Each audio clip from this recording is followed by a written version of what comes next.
Hello, everyone. Larry Bailey here, Awesome Technologies.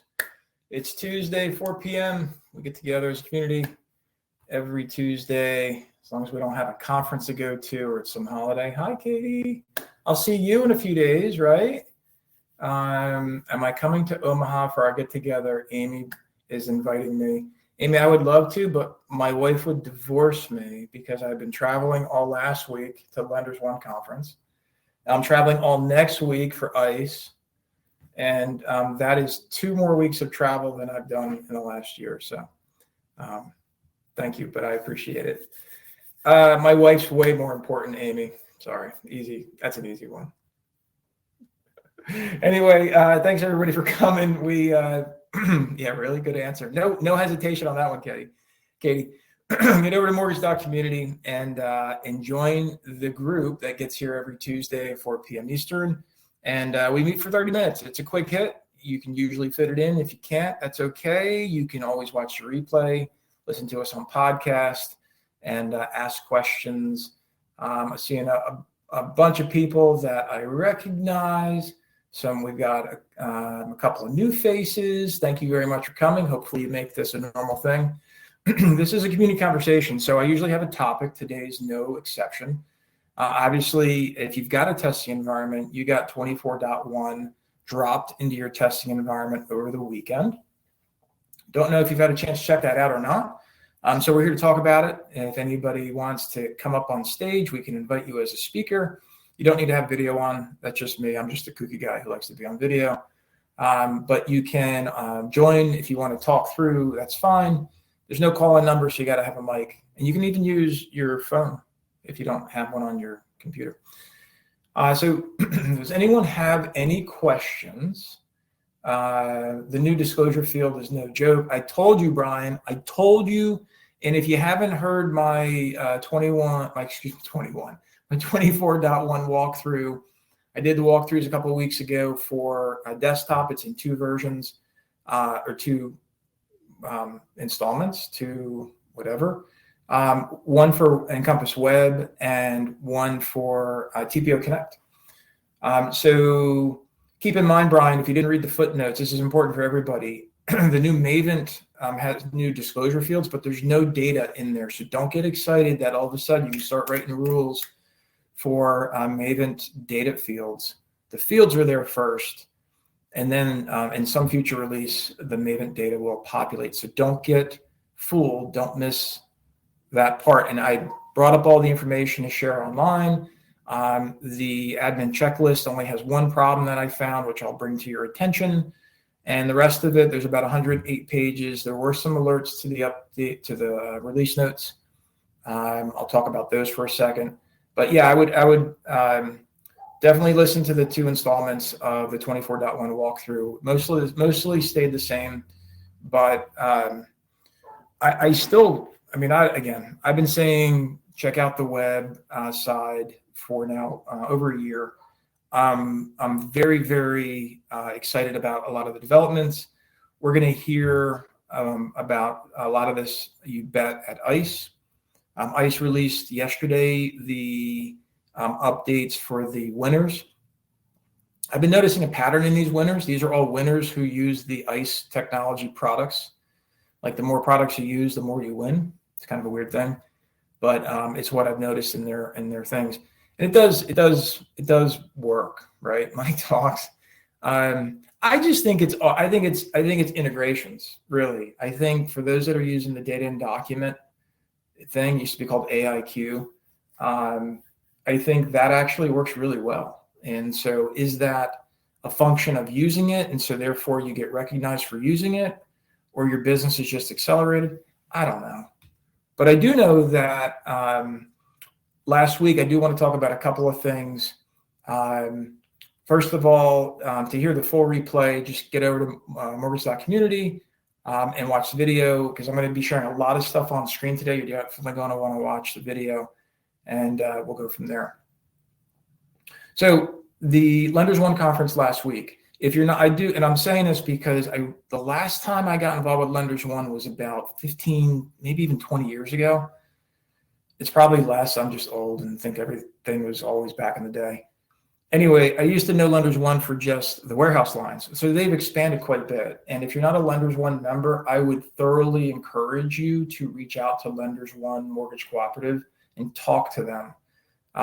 They are taking the member base, and they're using that to purchase services in bulk to give discounts to its members. It's a cooperative, so you actually own a share of the company. And that's how you're able to partake in a lot of these things because of their prowess. And they're a good advocacy group. We had a great time out there in LA last week. And part of the way they do their summit is in a thing called Connection Hall. They do education, which are events, kind of like what you're used to in breakout sessions if you've gone to an ICE event, but it's presented by other members. And so it's like peer-to-peer meetings. It's really cool. But the connection time, you meet with up to 10 or 12. I don't know. I met with 24 different companies inside of 5 hours, and I made a lot of connections. And I wanted to share with you a lot of the commonalities in those conversations because I thought it would be helpful. The first thing is workflow review. A lot of companies have no idea what's going on in their workflow from top to bottom. The second thing is the technology review. And we talked to a lot of companies who either are currently on Power BI or recently left it. Sorry, Jody. Or they're on Motivity and they're tired of spending extra money. So we talked about the Bullseye Metrics platform from ATI to have as a replacement. We also talked a lot about, I don't know, Jody, it's just, you gotta understand, not everybody can afford Power BI. In any event, some of the other things that we talked about were unwinding technology. So part of my job here between now and summer is to actually give you a handbook of how to unwind your technology. Hey, listen, wait a minute, Chris. There is no Power BI hate. We've done, so ATI, we actually have a full Power BI service, but and the things you can do with it are phenomenal. But the energy and the expertise to manage that and the expense to support it is not something all companies can do. That's all. It's kind of like Lender Toolkit's thing where they want to, mortgage automation as a service, right? That's their whole big thing, which I think is phenomenal, but not everybody can afford it.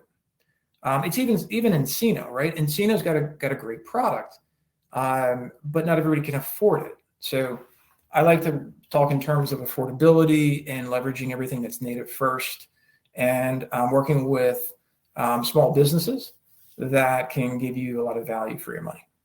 So the last thing that everybody kind of talked about was unwinding tech. So my job is to get you a handbook on how to go through your platforms and where to go look for where money is being spent unnecessarily, so that when you go to get something for a budget from your company, you can actually document how you've saved the company money to go ask for part of that money in your budget. And I'm going to call out, I don't know if anybody works for or has friends that work for Success Mortgage Partners, but I worked there for a little bit directly, and then I worked with them when I was with Kenzie May. And every month they'd have a contest between their departments to who could save the most amount of money. True story. And there was a real contest, and the managers found ways to save money, whether through efficiency or reducing stuff that they didn't actually need. And that gave everybody a budget. It was a really intuitive way to do it.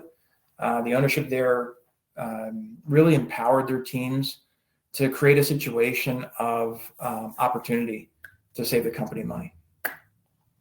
Anyway, so that's my opening monologue. I feel like I have to go to a band now. Like I have to have the band play. So any questions? I don't see any questions in chat besides you guys giving me a hard time about my Power BI comments. So Patty Slack says, if time allows, will you share or post the steps? So both Encompass. Yeah, so it's super quick. Definitely, I'll show you real quick because it's that easy to do. Hang on, let me just log into the test because I thought I did that already and I didn't. All right, so while that's spinning up, I'm going to show you real quick here, Patty, and for those, Sharon, tell everybody how much money you ended up saving by having me help you move the bank's consumer loans into Encompass. Come on, tell them. It's not a small number, gang. Yeah. A year. That's a year. Yeah. All right. So let me go to share screen. So Patty, what I'm going to want you to do is follow closely, because it's complicated. It's complicated. I want you to go to your C drive, and I want you to right mouse click your Smart Client Cache, and I want you to click copy, and then I want you to go out here, and then I want you to hit paste. So let's see if I can click it this time. Copy, and then paste. Once you do that, Patty, you're going to go into your Smart Client Cache copy, go to apps, go to Ellie Mae, go to Encompass, and you're going to go down to Encompass, and you're going to copy this right here. And then you're going to go to your desktop, and you're going to paste it. And when you paste it, it'll come up as Encompass, and then I want you to rename it. So just rename it and put Encompass test. And that will allow you to run 2 different server versions of Encompass at the same time on the same machine, normally. That's it. That's it. So let me know if you have any problems with that. Patty, but that's how you do it. John uses some kind of fancy login. I don't know what that is. John's doing login. It's in the KB article. Oh, it's a KB article. Okay. I don't know. It opened up to some adult website, John. I don't know what happened with that, but that's, no, I'm kidding. I didn't do that. Okay. Hey, so let's talk about 24.1 before we run out of time. So has anybody actually logged into 24.1 besides me?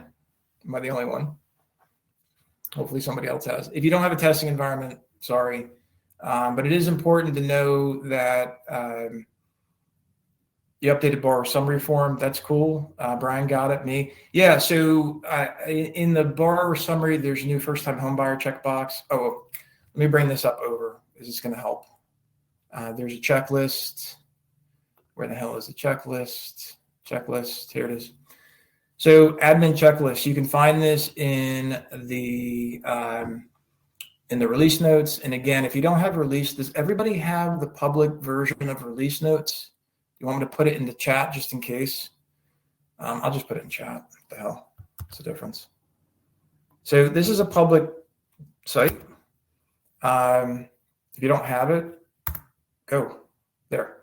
So if you don't have it, grab it. And it'll bring you to here. And remember, scroll down. So when you scroll down, this is where you'll see web version. This is where you'll see ECS. This is all the other products that ICE gives updates to. Don't pay attention to this. If you care about it, just go into it, because you'll see release notes last revised on. That doesn't really tell you when the release is. You have to go into it. It's kind of annoying. But yeah, that's just remember to scroll down. Scroll down. Okay. Checklist. I like what ICE, I think Ellie Mae started this, and then ICE picked it up and has done a really good job. These admin checklists are nice. I would spend time with your compliance team. Please spend time with your compliance team talking about your e-disclosure plan code, your e-disclosure packages. So everybody should be fully on board with your e-disclosure packages, and everybody should understand the differences between the ADAP 3-day and ATLOC and approval. Now, this is a community thing, so if you don't know what this is, you might not want to ask. Just remember that I'm going to brainwash you, and it just says package 1, 2, 3, 4. This correlates to those package types on the EDS state disclosure matrix. Okay, the Excel looking web form, and that's in the resource center. State disclosure matrix. And the reason why this is important is because we've all been used to 3142 since 2015. And what we're now dealing with is this new field called HMDA.x29. Watch what happens. Application date. Get with your compliance team today and say, hey, gang, we've got a HMDA application date and we've got a TRID application date. And they're going to go, duh. Well, 745 you shouldn't be using, Candace. You know that. 745 is the original application date field, but that's been subjugated to the file start date. And so nothing should be in your system on field 745, in my opinion. Yeah. Do they mention it still? Does ICE still mention field 745 for application date? That's wild if they do. That's bad. That's not helpful. Anyway, the reason why this is important is because I'm imagining there's going to be some companies that are going to go add application package for Honda X29, and they're going to do their 3-day for 3142. It's also the default for LO comp plan, Candace, which isn't helpful either. So yeah, you got to change that.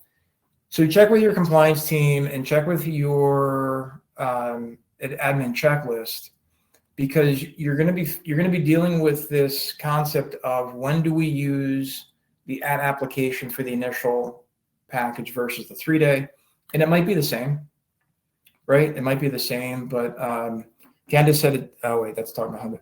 So check with whoever's doing the Honda reporting. I just probably said it enough, but get with your compliance team. So far, I've hit up 3 different companies with this information today, even though I've talked about it for the last 3 weeks. And starting to get them moving, because again, a lot of companies, when they get to here, their redisclosure packages sometimes look like this nonsense. And this is bad. This is like really, really bad. And it's bad because the redisclosure event of changed circumstances, pulling back no packages. I've seen people like this. I've also seen people like this. So be really, really careful on what that looks like. So that's one thing I wanted to call out in the checklist that I thought was important. Another thing that's really important here is this. Guys, you can automate your home counselor plugin. So if you guys have home counselor plugin, as of April 6th, cancel it. Just cancel it. Even if it's free, get rid of it.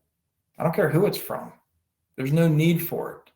And the reason why you get rid of it, even if it's free, is because it's taking up resources. And why would you want to make somebody else responsible for something that ICE is? So maybe don't do it on day one, but certainly in April, once you know that this is working properly, at least disable that plugin. This will also go out and fetch the AMI data. Sweet.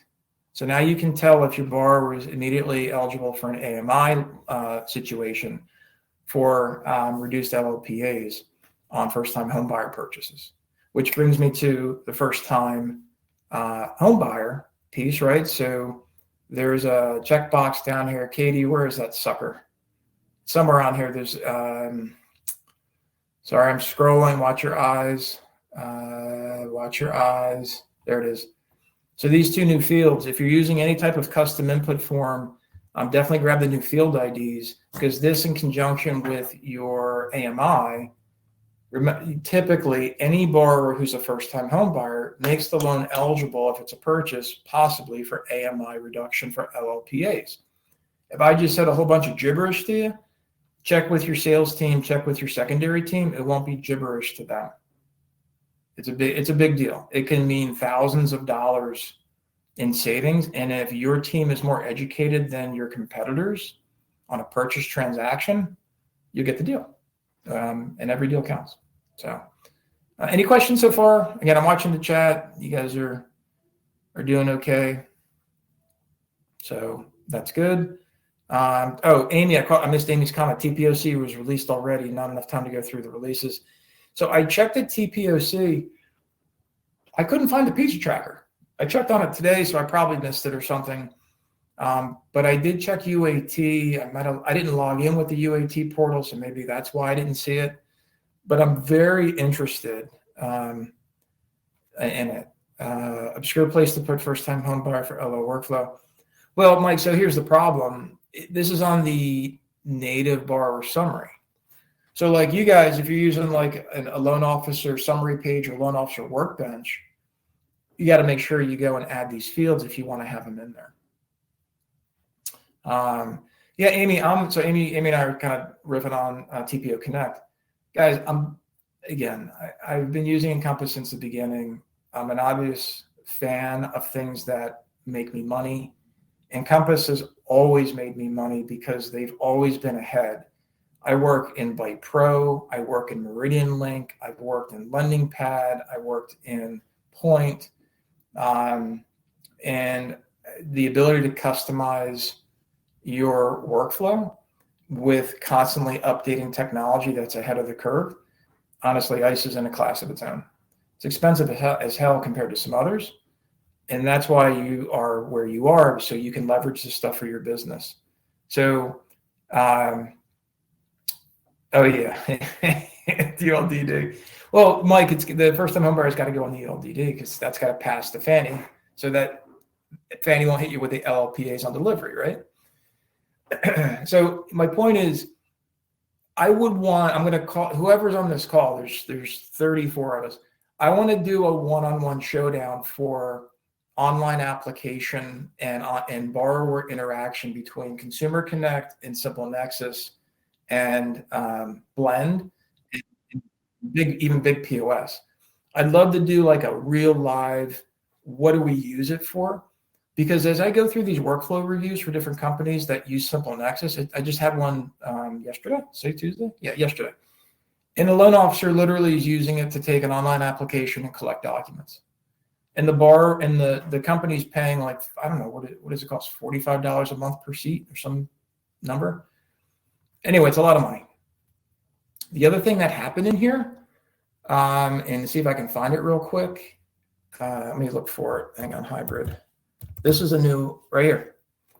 So Encompass eClose now enables for all Encompass Doc Solutions users. So ICE is doubling down on the fact that if you use EDS, you can use Encompass Hybrid eClose. But if you're stuck with your POS, like with Blend or with Simple Nexus, Encino, I think you got to pay for that for them to deliver the package. Somebody tell me I'm wrong. I don't know, but that's been my whole thing all along is now that ICE has got the ability to do full electronic closings, they're going to keep making it so unsensible to not use the Consumer Connect workflow. Right? I mean, and this is Encino's whole point. Encino, this is again my own commentary, my own belief, but when Encino purchased Simple Nexus 2 years ago, I know you probably never heard of Encino, but Encino did a lot of commercial banking stuff. That's where they really got their money from. And so by buying Simple Nexus, it sucks in all of us in the residential lending area. And what they're doing is now they're trying to make everything Encino. Like Simple Nexus is gone. It's Encino. Everything's Encino. It's like US Encino because they're multinational. So they want to get you out of Encompass. That's why you go to my second problem with most POSs is when you go there, the borrower leaves your website. So that's kind of why I want to do this thing. Amy says that would be cool. So, hey, listen, do me a favor. Send me a direct message, whether you're on this live thing now, send me a direct message through the community. If you're interested in, if you're allowed to showcase your POS, because my idea is I want to take a POS on one of these calls and say, okay, what do you do with your POS? And then what can we do with Consumer Connect? And I want to see where the fail is. Because what I find is most of the things that people like to use they say they like to use the POS for is you don't need that. Or the things that you're doing, you can do through Encompass. Mobile app. Who needs a mobile app? I mean, sincere, like you don't need the mobile app. You just need a website. Now, the thing that people say about the mobile app is push notifications, right? Well, you can do a push notification feature. You can even do an SMS feature through Encompass. The other thing is being able to create ad hoc e-sign docs. That's a nice feature. But again, it's not something you need a POS for.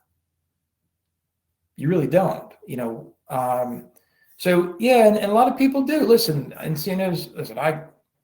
all I'm trying to say is if I've got to figure out how to spend $30,000 a year on a piece of tech, it's got to be $50,000 worth of value. Otherwise, I'm not doing it. So Candace, how do you do Consumer Connect to do that? So remember, Consumer Connect is just a web portal. What I heard you asking was being able to ad hoc and e-sign a document.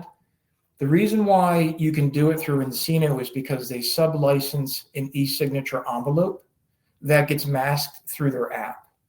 So if you're really interested in having ad hoc one-off e-signed, you just get a license like DocuSign or whatever. And there's other cheaper alternatives besides DocuSign. Foxit's one. I actually heard that yesterday. I hadn't heard Foxit in forever. And then workflow review I did yesterday, they brought up Foxit. I'm like, oh my God, I so forgot about Foxit.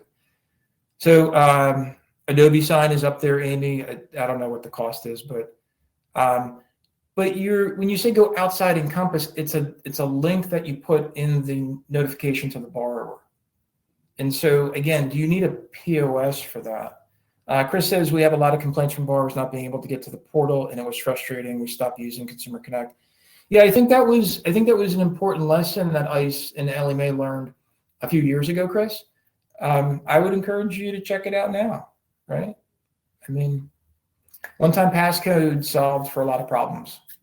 So again, I'm not a commercial for ICE. I'm really not. I'm just a commercial for you and your organization to make sure you're constantly reviewing things that are happening so that you can make informed decisions. The codes thing was a nightmare. Just like cross-site tracking was a nightmare, but one-time passcode got through that, and it's no longer a nightmare, honestly. And again, the e-close, guys, if you're not doing hybrid e-close this year, you're missing the boat. You got to at least have it on the plan to do at least some hybrid e-closes, please. All right, so we're coming up to the end of the meeting. 24.1 dropped. The big things are the compliance piece, the new field for first-time home buyer, making sure that you've got your, let's go back up top. There's a checklist to go through. I encourage you to print this off, at least go through it. For those that are doing an outside VOE, I forget the company, somebody remind me, but some company was sending out like their own custom 8821 form, and the formatting was wrong, and it was a bad situation. So 8821's coming in. If you're not using 8821s, that's something else to look at this year, sooner than later, because I think they're cheaper than the 4506s. They always were. I don't know whatever happened to them, but now they're back. That was important to pick up on this. I don't know who has to worry about withdrawing e-consent, but that's a thing now. And then again, this guy right here, admin tools. Check that out to automate your home counselor and automate your AMI. Big deals. Let's see, notes here say, Patty says we transitioned from blend to CC in 22. It's been working for borrowers, title companies. Yeah, Patty, I'm with you. Like we helped a lot of companies that use Consumer Connect as their application and document management portal. It is not a POS. I'm going to tell you to spend more money in your CRM. If you want to spend money, spend more money on your CRM, not on a way for your borrowers to take an online application and send and receive documents securely. Blend missed the boat on that one. If you have any questions, let me know. Also, the other thing that you can't do with any other platform is build all these different workflows in your own website. It drives me nuts, and it speaks to Encino's master plan, in my opinion. Your borrowers are constantly going to a third party's website to do your business, and that bothers me. I'm bothered by that. You guys ever watch Jimmy Kimmel? Anyway. Anybody have any other questions? Any other comments?